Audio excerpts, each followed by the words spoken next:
If you've ever worked the night shift, you know the specific kind of silence I'm talking about. It isn't just the absence of noise, it's a weight. It presses against the windows.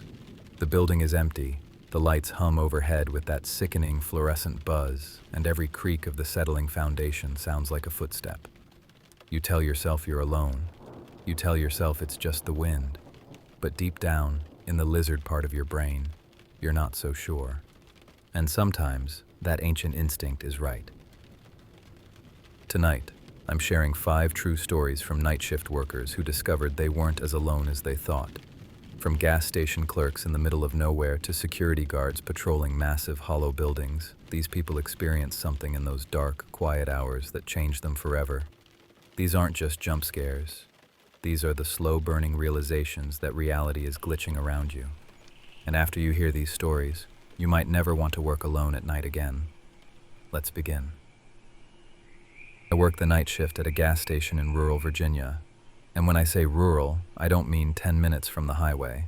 I mean the kind of deep country where the darkness feels absolute. The nearest town is 20 miles away, the roads are unlit, and the trees grow so thick around the lot that they look like a solid black wall at night. During my shift, specifically between 1 a.m. and 4 a.m., I might go hours without seeing a single pair of headlights, let alone a customer. I'd been working overnights for about 6 months when the atmosphere of the place started to shift. At first, it was just a feeling. You know that sensation when you're studying or reading, and you suddenly feel eyes on the back of your neck? It was like that, a heaviness in the air. It started physically with the door chime. It's an old, harsh electronic ding-dong that blasts through the store whenever the magnetic sensor is tripped. I'd be sitting behind the counter, scrolling through my phone, trying to stay awake, when the chime would go off. I'd jump, look up, put on my customer service smile, and see nothing. Just the glass doors, closed tight. The empty parking lot beyond them bathed in that sickly yellow sodium light. I'd check the security monitors immediately. We have a camera pointed right at the entrance and another sweeping the lot. Nothing. No cars, no stray dogs. Just empty pavement. At first, I rationalized it. It's an old building, the wiring is shot. Maybe the wind rattled the glass just enough to trip the sensor. I convinced myself it was a mechanical glitch. But then I saw him. It was a Tuesday night, dead silent, around 2:30 in the morning. I was away from the register, restocking the cigarette wall, counting packs of Marlboros. Out of the corner of my eye, I saw movement. It was distinct. A person. I turned my head and saw a man walking past the row of soda refrigerators. He was wearing a heavy black hoodie with the hood pulled up tight, obscuring his face. He was moving with a slow, shuffling gait, heading toward the back wall where we keep the beer coolers. My first instinct wasn't fear, it was confusion. The door hadn't chimed. "Hey, we're open," I called out, stepping around the counter. "Need help finding anything?" No response. He didn't even flinch. He just kept walking that slow, deliberate line toward the glass doors of the beer cooler. I walked briskly down the center aisle, annoyed that a customer had somehow slipped in without me noticing. "Sir?" I said again. I reached the end of the aisle and turned the corner to the beer section. It was empty. I froze. There is nowhere to hide back there. It's a dead end, just the glass doors of the coolers and the wall. I checked the bathroom. The door was wide open and the light was off. I checked the stockroom. Locked. I ran back to the counter and rewound the security tape. My hands were shaking as I clicked the mouse. On the screen, I saw myself restocking cigarettes. I saw my head snap up. I saw me talking to the air. I saw me walk around the counter and follow. Absolutely nothing. The camera showed empty space. But I knew what I saw. He was solid. He blocked the light from the refrigerators as he passed them. Over the next few weeks, it became a routine. A terrifying, clockwork routine. Around 2:30 a.m., the door chime would sometimes ring, sometimes not. But almost every night, I would see him. The man in the black hoodie. He always followed the exact same path. He would manifest near the soda machines, walk slowly past the chips, head toward the beer cooler, and vanish right before he reached the glass. I started trying to catch him. I'd stand in different aisles. I'd hide in the back. But no matter where I stood, he would appear, walk his path, and dissolve. I pulled up the security footage one night, determined to find proof. I analyzed the video frame by frame, and that's when I saw it. The cameras didn't show a man, but they showed distortion. As the time code hit 2:30 a.m., the pixels around the soda machine would blur slightly. A shadow would cast across the floor, even though there was nothing casting it. It was undeniable. One night, I'd simply had enough. Sleep deprivation makes you bold, or maybe just stupid. I was tired of being scared in my own workplace. I was tired of looking over my shoulder. So, when 2:30 a.m. rolled around and I saw the hooded figure materialize by the sodas, I didn't hide. I stood my ground behind the register. As he began his slow shuffle toward the beer, I spoke up. My voice shook, but I was loud. "You know you can't drink that anymore, right?" I yelled across the store. "You're dead, man. That beer isn't going to do anything for you. Go home."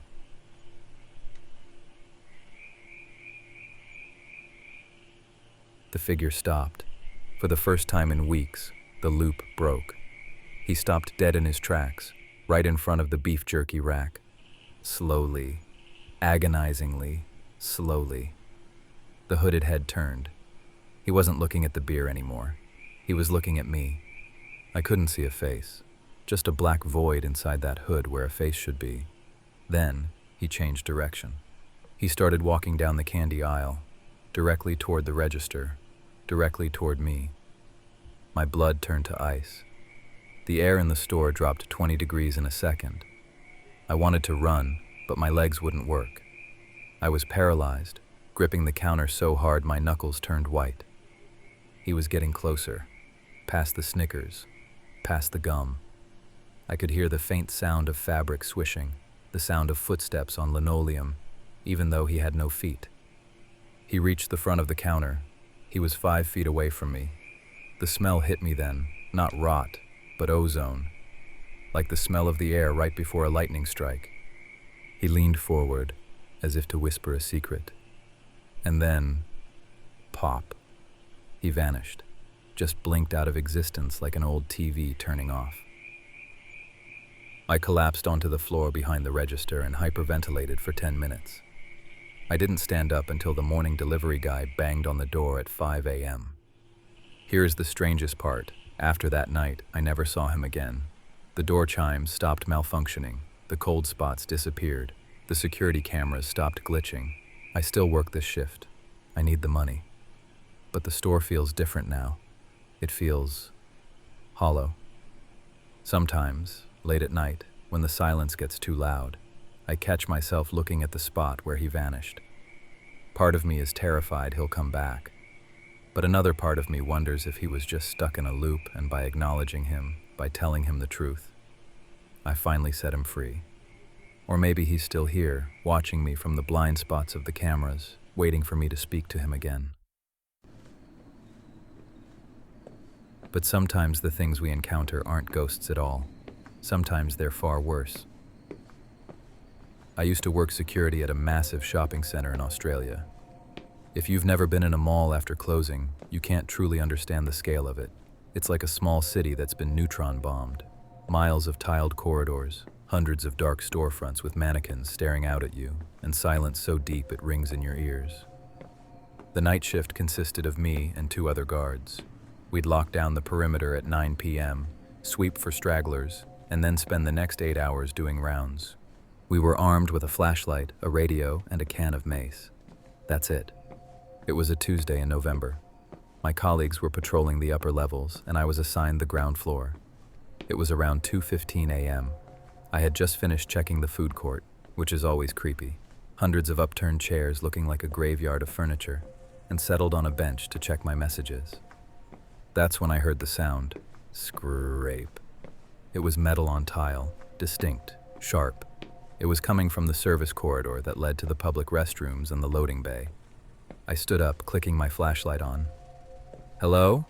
I called out. My voice echoed back to me 3 or 4 times. "Security. Is someone there?" Silence. I started walking toward the corridor. The The mall dims the lights to emergency power at night, so the hallway was a tunnel of shadows. As I got closer, I smelled something. It wasn't the usual smell of floor wax or fast food grease. It was musk, like sweat and old wet clothes. I reached the bathroom entrance. The door to the men's room was propped slightly open. I pushed it with my foot. "Security," I announced again, louder this time. The room was dim, lit only by one flickering fluorescent bulb above the sinks. I checked the stalls. Empty. I checked the urinals. Empty. Then, from the ventilation grate above the last stall, I heard it. Breathing. It wasn't the wind. It was wet, ragged, heavy breathing. Deep inhalations and shuddering exhales. I stepped back, my hand going to my radio. I keyed the mic. "Control, I've got a possible 1031 in the ground floor amenities. Requesting backup." Dead air. The radio light didn't even turn on. I checked the battery. It was full. I tried again. Nothing. The device was completely bricked. The breathing stopped. "Come out," I said, trying to keep my voice steady. "I know you're there." Slowly, terrifyingly slowly. The door to the handicap stall, which I had just checked and seen was empty, began to creak.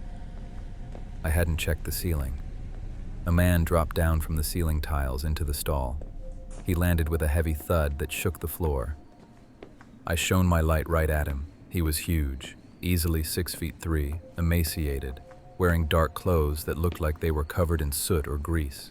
He was holding a small metal lockbox in his hands. He didn't look scared. He didn't look like a cornered thief. He looked delighted. He slowly stood up to his full height. His eyes were wide, too wide, staring directly into the beam of my flashlight without blinking. Then, a slow smile spread across his face. It wasn't a normal smile. It stretched too far, showing too many teeth, like a predator looking at a wounded animal. He raised one long, dirty finger to his lips. Shh. The sound was wet. I was frozen. My brain was screaming at me to run, to fight, to do something, but my body wouldn't obey. Then, he moved. He didn't run like a person runs. He moved with this burst of erratic, jerky speed.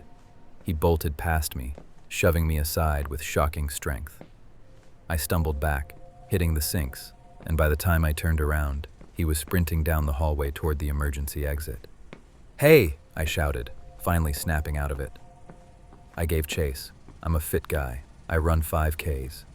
But this guy, he moved like a spider. He was gaining distance on me with every stride. He hit the emergency exit bars at full speed. The alarm should have blared, the doors should have flown open, but they didn't. The doors were locked from the inside with heavy chains for the night. We lock them every night at 10 p.m. He didn't slow down. He ran straight at the chain doors, and then he was gone. I rounded the corner 3 seconds later, expecting to see him crushed against the doors or fumbling with the chains. The hallway was empty. The chains were still wrapped tight around the push bars. The padlock was secured. There was no way out, no side doors, no vents large enough for a human. He had vanished into a dead end. I got my radio working again. It just suddenly sparked back to life and screamed for backup. The other guards came running. We searched that mall for 4 hours. We brought in the K9 unit from the local police. The dogs picked up a scent in the bathroom, followed it down the hall to the emergency doors, and then they just stopped. They started whining and refused to go near the corner where he disappeared. We reviewed the CCTV footage the next morning with the mall management and the police. This is the part that made me quit. The camera outside the bathroom showed me walking in. It showed me standing there for 2 minutes, talking. It showed me backing up against the wall, looking terrified. Then it showed me sprinting out of the bathroom and chasing nothing. There was no one on the tape, no giant man, no metal box. Just me, interacting with empty air, being shoved by an invisible force, and chasing a ghost down a hallway. But I know he was real. I can still smell that musk. I can still see the grease on his clothes. And I can still see that smile. I don't know if he was a ghost, a demon, or something else entirely. But I know one thing. He enjoyed scaring me. That smile was for me. I handed in my resignation the next day. I work a desk job now, day shift only. But sometimes when I'm in a public bathroom and I hear a creak from the ceiling tiles, my heart stops, and I wait for that finger to come up to the lips. Shh. Sometimes the things that scare us aren't hiding in the shadows. Sometimes they're right there in the light, in plain sight. But as this next security guard learned, hospitals have their own kinds of darkness. Hospitals are liminal spaces. They are gateways between life and death. People are born there, and people die there every single day. The walls soak up that energy. High emotion, pain, joy, grief, it all lingers. I work security at a small, older hospital. It's mostly an outpatient facility now, but we keep one wing open for overnight observation. My shift is 7 p.m. to 7 a.m. Most of the time, it's quiet. Just me, a couple of nurses at the station, and the hum of the vending machines. When I first started, the older guards told me stories. They told me about the white lady on the 3rd floor and the runner in the basement. I laughed it off. I'm a rational guy. I don't believe in ghost stories. Or at least I didn't. The activity started slowly. Subtle things. I'd do my rounds, check a door, lock it, and come back an hour later to find it standing wide open. I'd blame the latch. I'd blame the wind. Then came the sounds. In the dead of night, a hospital is never truly silent. It groans. Pipes settle. But these sounds were different. Footsteps following me down empty corridors. Whispers that seemed to come from right behind my ear, but when I turned, the hallway was empty. The first major incident happened in the staff break room around 3 a.m. I was making coffee. The room was empty.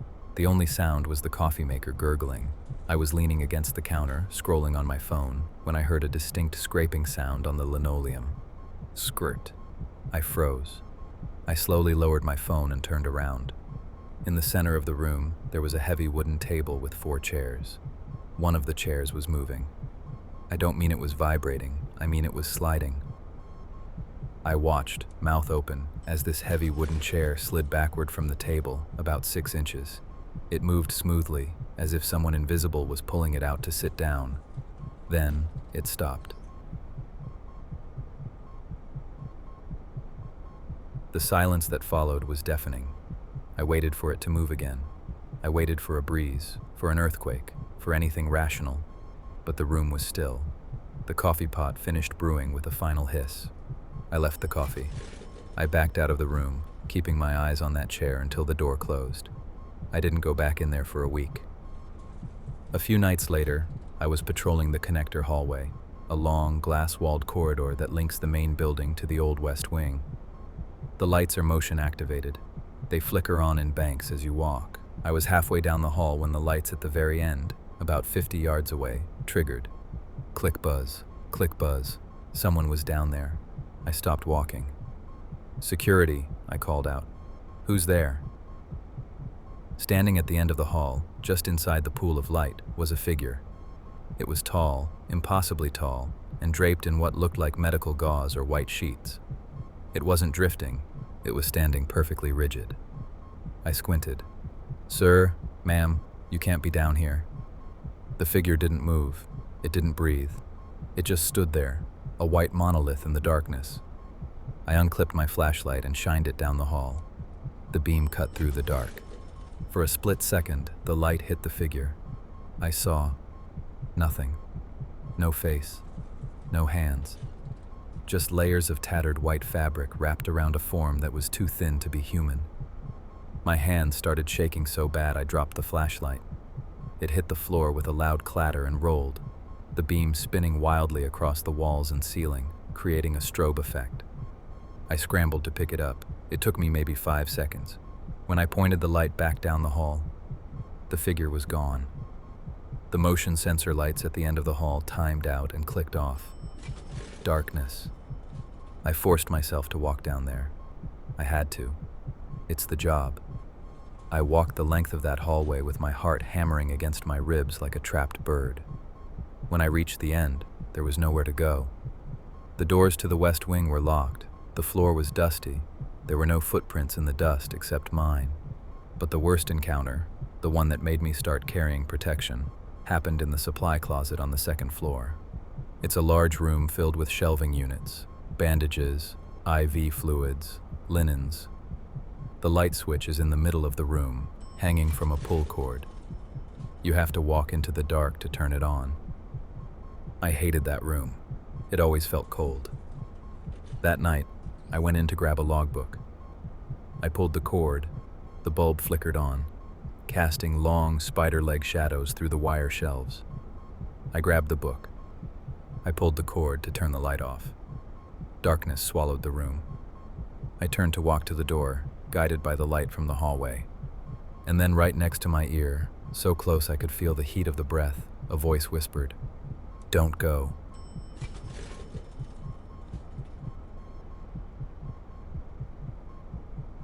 It was a woman's voice, sad, desperate.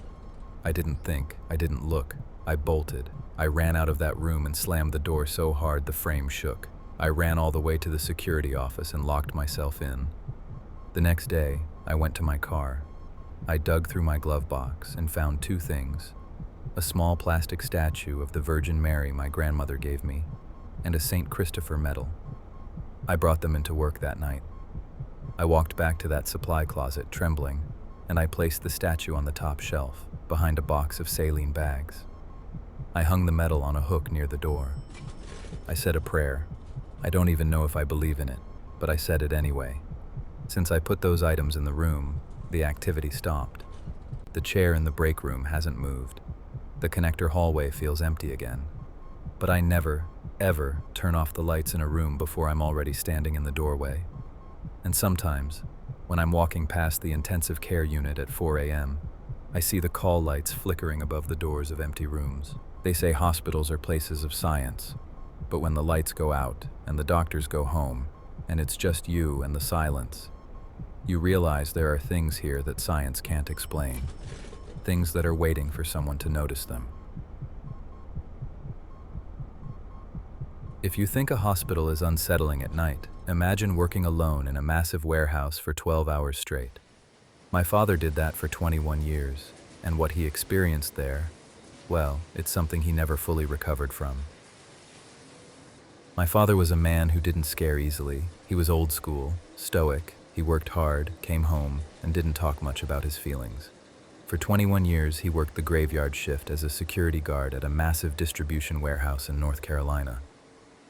This building was a leviathan, 2 stories high, the size of 4 football fields, filled with endless rows of high-stacked pallets. At night, with the machinery off, it was a cavern of steel and concrete. He worked from 5 p.m. to 7 a.m., totally alone. He had to walk rounds every hour, inserting a magnetic key into checkpoints to prove he was patrolling. He never complained about the job. But every now and then, after a few beers, he would tell me things that made me afraid to look out the window at night. He told me the warehouse wasn't empty. The first time he realized something was wrong, he was on the ground floor, walking the mile, the long central corridor. He heard a sound behind him. Tick, tick, tick. It sounded like small stones hitting the concrete. He turned around, shining his heavy mag light into the darkness. Nothing, just dust motes dancing in the beam. He turned back around and took a step. Thump. A rock, the size of a baseball, landed right at his heels. He spun around, hand on his holster. "Who's there?" he shouted. His voice echoed off the metal roof. No answer.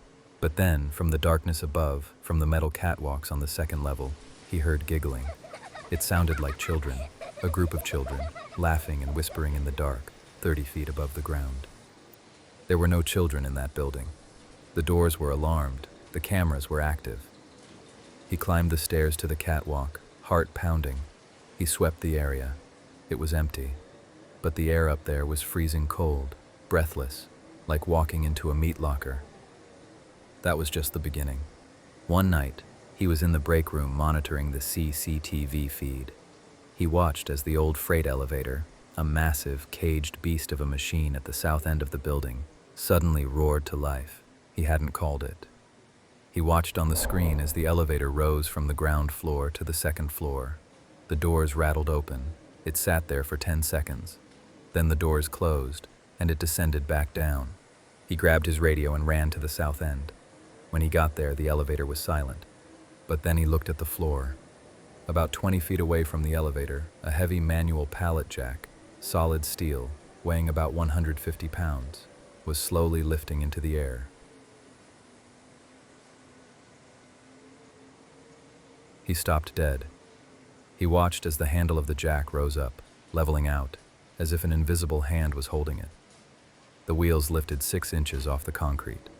It hovered there, defying gravity, defying logic. My dad wasn't a man who ran. He stood his ground and watched. "Put it down," he growled. The pallet jack slammed into the concrete with a crash that sounded like a gunshot. The vibration traveled through the floor and up his legs. He left it there. He didn't go back to that corner for the rest of the night.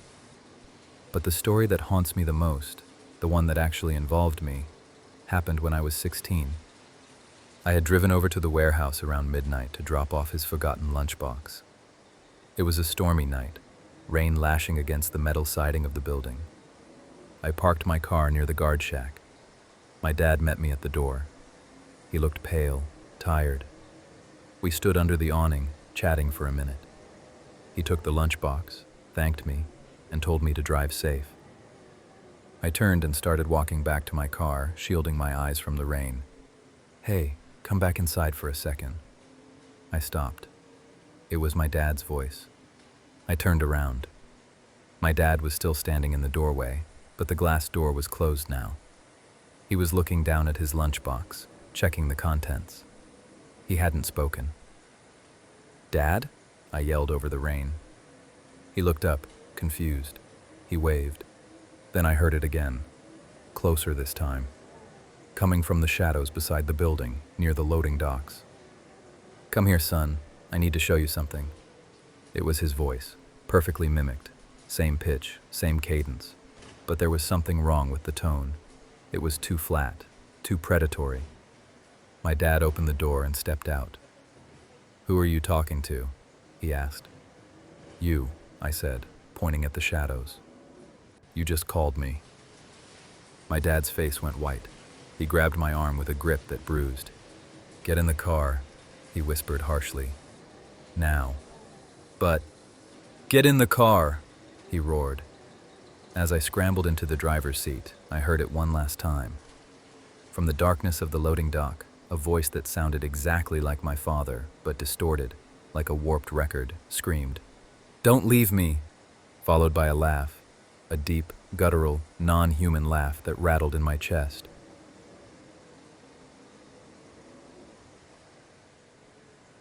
My dad slammed my car door shut and slapped the roof. "Go!" I peeled out of there. I looked in the rearview mirror as I sped away. My dad was backing into the building, his hand on his weapon, eyes locked on the darkness of the loading dock. He retired 2 years later. He never talked about that night, but I know what I heard. There are things in the dark that can sound like us. They can sound like the people we trust, and they use those voices to lure us in. So if you're ever alone at night, and you hear a familiar voice calling you from the dark, don't answer. Just run. For our final story, we head to the last place you'd expect to encounter the paranormal, a cheerful family restaurant. But as this janitor discovered, even the most wholesome places can harbor something dark. When you think of haunted places, you think of asylums, old prisons, graveyards. You don't think of Cracker Barrel. You know the place. Rocking chairs on the porch, a fireplace in the dining room, a gift shop cluttered with nostalgic candy and toys. It's warm. It's safe. It's wholesome. I took a job as a night janitor at a location in Ohio. The shift was simple. Me and one other guy locked inside from midnight to 6 a.m. to deep clean the kitchen and the dining room floors. The manager locked the doors from the outside when he left. We were sealed in. On my first night, the guy I was training with, an older guy named Mike, looked me dead in the eye and said, "Okay, listen, the place is active, but if you stick to the schedule, you'll be fine." I laughed. "Active? You mean like mice?" "No," Mike said, his face stone cold. "Ghosts, poltergeists, whatever you want to call them. Just listen to the routine." I thought he was hazing the new guy. I was wrong. The hauntings in that restaurant ran on a schedule more precise than a train line. 12:15 a.m., the gift shop. Every night, 15 minutes past midnight, something in the retail section would fly. Not fall, fly. I was mopping the entryway the first time it happened. I watched a jar of apple butter lift off the shelf, hover for a split second, and then launch itself across the aisle, shattering against the opposite wall. Mike didn't even look up. "Broom and dustpan," he said. "Get it cleaned up before 1 o'clock. 2:30 a.m., the shadow runner. This was the one that messed with my head the most. Between 2 and 2:30, a figure would sprint through the restaurant. It looked like a silhouette cut out of black construction paper, 2D, flat, but fast. I'd be cleaning the tables in the dining room, and out of the corner of my eye, I'd see it bolt from the kitchen door to the restroom hallway. Whoosh. Just a blur of darkness. The air would ripple as it passed. The hanging lamps above the tables would sway in its wake. "Don't chase it," Mike warned me. "It doesn't like being chased." I tried once. I ran to the hallway where it disappeared. The air in that hallway was freezing, and I felt a sudden wave of nausea so strong I almost threw up. I never chased it again. 3 a.m., the kitchen choice. This was the most malevolent part of the night. Mike explained the rules. At 3 a.m., stay out of the dish pit. If you were in the kitchen at 3 a.m., you would hear a scream. It wasn't a human scream. It sounded like a rabbit dying, high-pitched and garbled, echoing from the drains in the floor. It was a sound that made your teeth ache. But here was the catch. If we weren't in the kitchen, if we hid in the dining room, the entity would throw dishes. We'd stand by the fireplace, watching the clock tick to 3 o'clock. Crash, smash, clatter. We'd hear racks of plates being swept onto the floor, silverware bins being overturned. But when we went back in at 3:15, nothing was broken. The kitchen was pristine. It was an auditory hallucination, but it sounded so real you'd swear the place was being demolished. 4 a.m., the moving chairs. This was the finale. We'd finished mopping the dining room floor. The chairs were all inverted on the tables to let the floor dry. We'd go to the back to empty the trash. When we came back 5 minutes later, the chairs were down. All of them. 50 chairs taken off the tables and arranged in a circle in the center of the room. It was impossible. It would take 2 men 20 minutes to do that. It happened in 5. The first time I saw the circle of chairs, I felt like I was looking at something ritualistic. It felt wrong, like a meeting had just adjourned. After 2 months, the terror weirdly faded into annoyance. That's the thing about humans. We adapt to anything, even the impossible. "Oh, it's 12:15, I'd say, checking my watch. Smash. "Okay, grab the broom." "Shadow guy is running late tonight," I'd joke at 2:35. "Ready for the scream?" Mike would ask at 2:58. "Nope, let's go to the dining room and listen to the fake dishes break." It became a job. Just another part of the shift. Mop the floor, clean the toilets, tolerate the ghosts. I worked there for 2 years. We never saw a full apparition. We never got hurt. It was like we were sharing the space with something that was just going through its own nightly routine, parallel to ours. Eventually, I got a day job. I left the night shift behind. But sometimes, I miss it. I miss the predictability of it.